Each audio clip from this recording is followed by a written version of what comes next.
the Byzantine theory, the Byzantine view, which, traditionally Russia continued on that tradition of church and state relationships. And he's writing against the Western democratic Enlightenment libertarian ethos, and he's critiquing it in a very profound, solid way, I would say.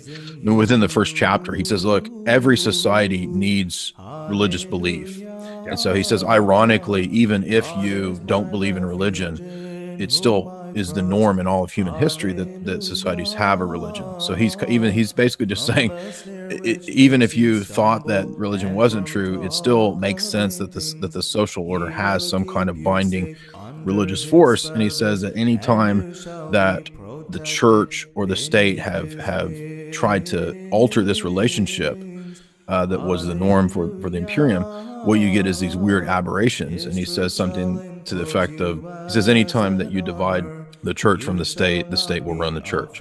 So basically, you're going to get some kind of state-controlled religion, which is ironic because oftentimes, constant criticism of Orthodox is, you have Caesaropapism. You have the Caesar is the Pope of the Church. Well, of course, that's not actually true, because if it was, there would not be many heretical emperors. There would not be many martyrs in the church who were actually put to death by heretical emperors. And the church would have been turned into a heresy machine a long time ago following one of the heretical emperors. But in fact, it hasn't. So the fact that the faith sustains a people, even in the midst of these things, in the midst of these historic controversies, shows that, in fact, what most people think is that the religion is in a society is based on the state.